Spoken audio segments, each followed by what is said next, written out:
Hellcat.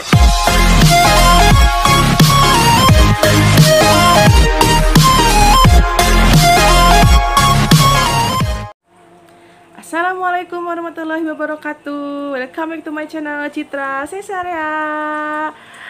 Nah, di pembahasan kali ini kita akan membahas tentang karunia Allah kepada umat manusia, yaitu dengan memberikan sistem pencernaan atau sistem digestivus.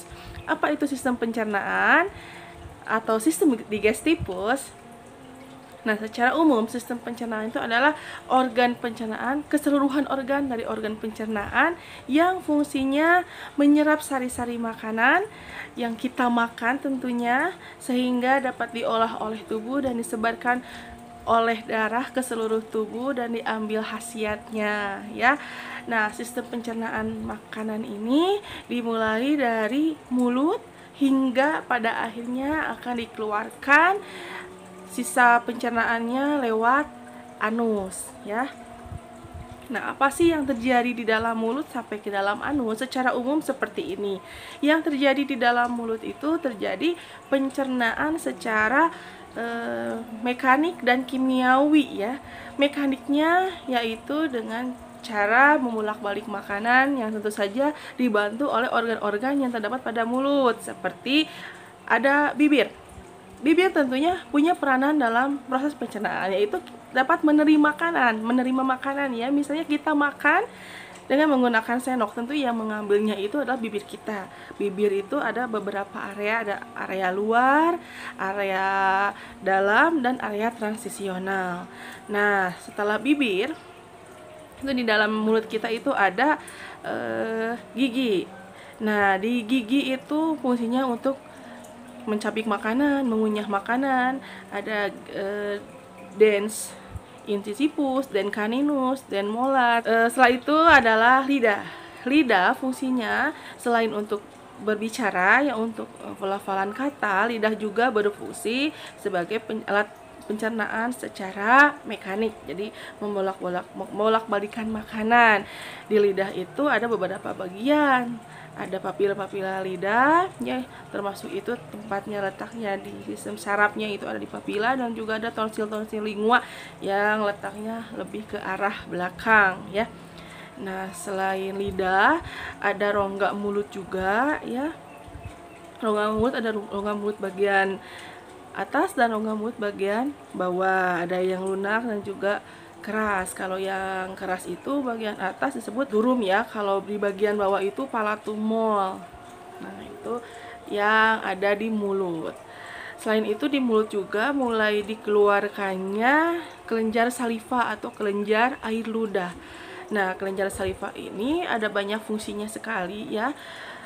Fungsinya yaitu melumasi makanan, terus juga sebagai fungsi pencernaan secara kimiawi karena bisa mengeluarkan zat yang disebut petialin, ya. Nanti akan lebih dijelaskan lagi langsung di materi apa sih fungsinya kelenjar saliva.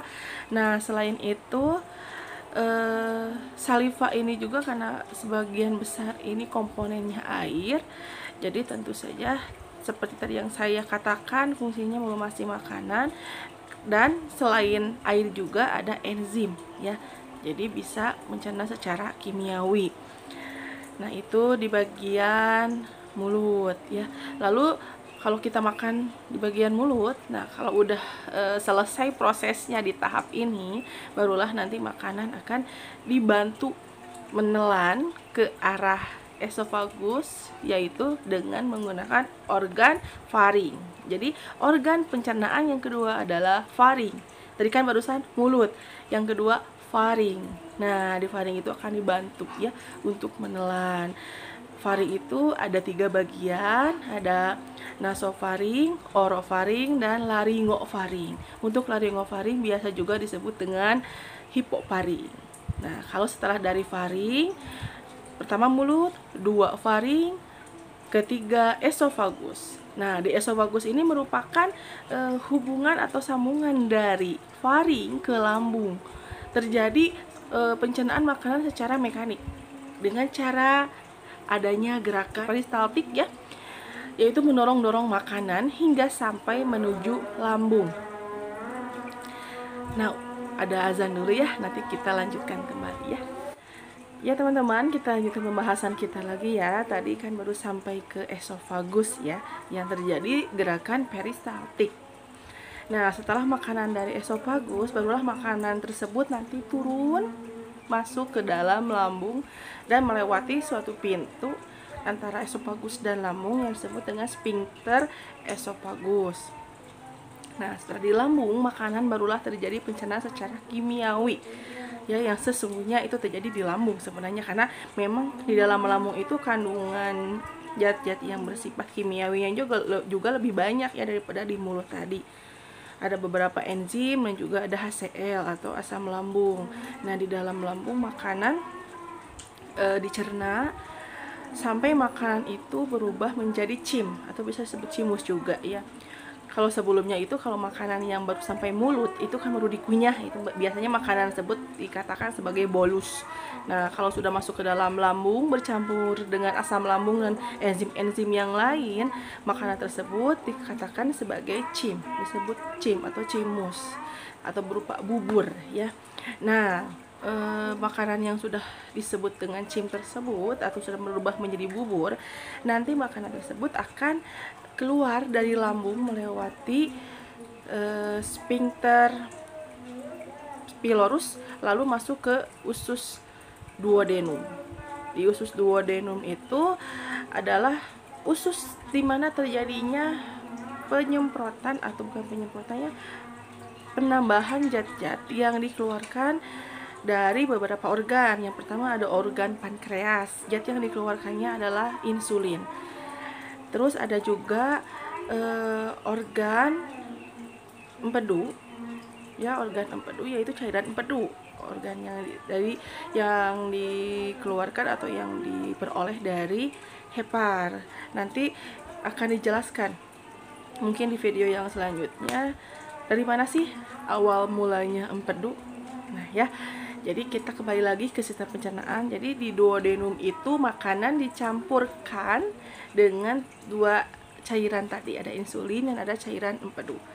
Insulin itu fungsinya untuk memetabolisme gula, jadi diatur kadar gulanya nanti oleh insulin. Kalau cairan empedu itu yaitu untuk mewarnai nanti pada saat feses ya, dan juga untuk sistem metabolisme lemak ada di sana ya. Jadi, nanti lebih jelasnya akan dijelaskan lagi nanti. Nah, setelah dicampurkan barulah makanan tersebut melewati usus yang selanjutnya, yaitu usus yeyunum atau jejunum. Ada yang mengatakan seperti itu ya, beberapa referensi. Nah, kalau di usus ini biasanya disebut usus kosong karena memang tidak terjadi proses pencernaan apapun, cuman hanya mengaduk-aduk atau mencampurkan cairan yang tadi di duodenum disemprotkan atau dikasih cairan-cairan yang tadi. Nah, setelah itu, setelah benar-benar tercampur rata dengan cairan-cairan yang tadi, barulah nanti si cim ini akan masuk atau melewati ke usus halus. Di usus halus atau disebut dengan ilium, barulah terjadi penyerapan sari-sari makanan.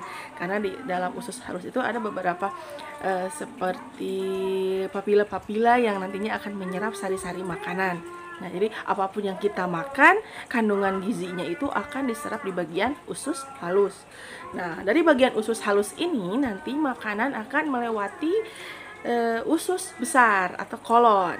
Nah, di usus besar ini sebenarnya ada beberapa bagian lagi. Nanti akan dapat dilihat di gambar. Jadi di usus besar ini makanan yang tadi dari usus halus atau dari ilium akan melewati dulu, maju dulu si makanan, melewati sekum yang berbentuk seperti kantong ya.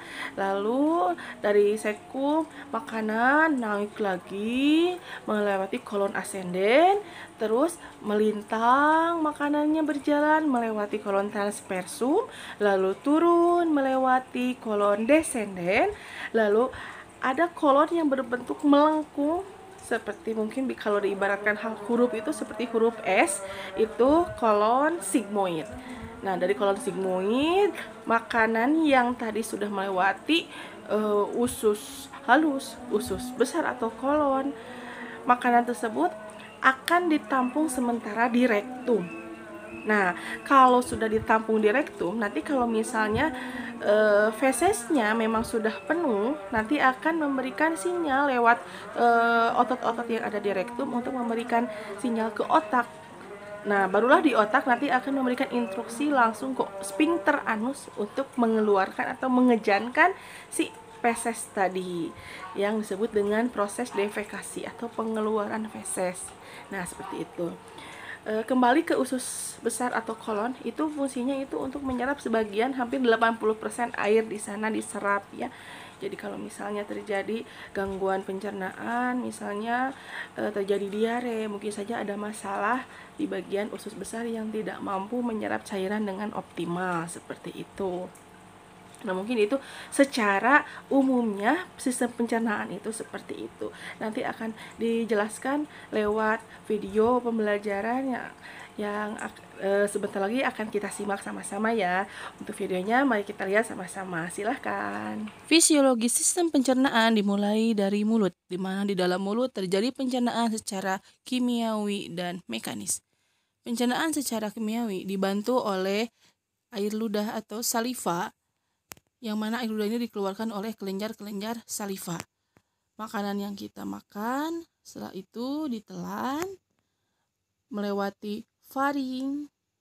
Di sana ada epiglotis yang menahan masuknya makanan ke dalam rongga paru, dan melewati esofagus terjadi gerakan peristaltik atau gerakan mendorong-dorong makanan, lalu melewati sphincter esofagus atau esophageal sphincter dan masuk ke dalam lambung. Di dalam lambung, makanan dicerna secara kimiawi dengan bantuan HCl dan enzim-enzim yang ada di dalam lambung. Lalu melewati pylori dan masuk ke duodenum.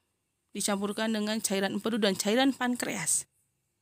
Lalu masuk ke jejunum atau yeyunum. Terjadi pencampuran makanan dengan cairan tersebut, yang mana cairan tersebut ada insulin dan cairan empedu.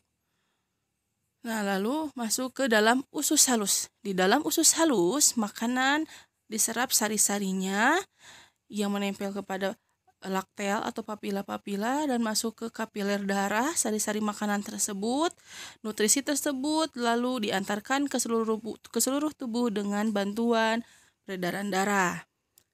Nah, setelah itu masuk melewati sekum ke kolon ascenden, transversum ke kolon melintang, dan ke kolon descenden sigmoid, ditampung sementara di rektum dan dibuang melalui anus. Nah, teman-teman, bagaimana? Sudah disimak videonya dengan baik? Nah, tadi dari video kita dapat melihat proses pencernaan dari awal sampai akhir, dari proses kita makan sampai kita defekasi seperti apa. Ada hal-hal yang membuat kita takjub akan kekuasaan Allah Subhanahu wa Ta'ala dari mulai awal sampai akhir. Yang menarik perhatian saya itu adalah di bagian area ini, faring di sini ya. Karena di bagian faring ini ada yang disebut dengan epiglotis. Epiglotis ini adalah seperti klep yang mana yang menjaga kita saat bernapas dan saat makan. Karena pada saat kita makan, epiglotis itu akan terdorong makanan dan menutup ke saluran pernapasan kita. Dan pada saat kita bernapas, epiglotis akan secara otomatis terbuka dan memberikan ruang untuk oksigen agar masuk ke sistem pernapasan. Oleh karena itu, pada saat kita makan, Rasulullah mengajarkan kita agar kita tidak makan sambil berbicara. Atau kenapa? Karena pada saat kita berbicara, yang namanya kita mengeluarkan suara itu memerlukan udara keluar masuk melewati laring kita. Di sini ya, di alat pernapasan ada laring. Nah, di laring itu seperti ada tempat mengeluarkan suara yang disebut dengan pita suara. Nah, itu bisa berfungsi jika ada udara keluar masuk. Berarti kita perlu bernapas untuk berbicara. Sedangkan pada saat makan, kan tadi udah saya jelaskan bahwa pada saat makan itu epiglotis menutup saluran pernapasan kita. Berarti kalau kita makan dan berbicara dilakukan secara bersamaan, nanti si epiglotis itu akan terganggu fungsinya dan bisa saja kita pada saat makan tersebut akan ada sebagian makanan kita yang masuk ke saluran pernapasan yang akhirnya kita akan tersedak ya. Dan setelah tersedak itu, efek tersedak itu yaitu dengan respon batuk. Jadi batuk itu mengeluarkan sesuatu benda asing yang masuk ke dalam saluran pernapasan kita. Nah, dapat diketahui sekarang ya bahwa dari sekian banyak rezeki Allah untuk kita, ternyata Allah memberikan batuk untuk kita. Jadi sebenarnya kalau dikatakan batuk itu bukan suatu penyakit, dikatakan langsung penyakit serius, enggak seperti itu ya. Kita dalam keadaan sehat, kalau misalnya tersedak, kita akan mengeluarkannya dengan cara batuk. Itu karunia dari Allah, rezeki dari Allah, supaya saluran pernapasan kita tetap terjaga dari benda-benda asing yang dapat menghambat saluran pernapasan kita. Jadi kita keluarkan dengan respon batuk sampai beberapa makanan yang masuk ke dalam saluran pernapasan dapat dikeluarkan kembali.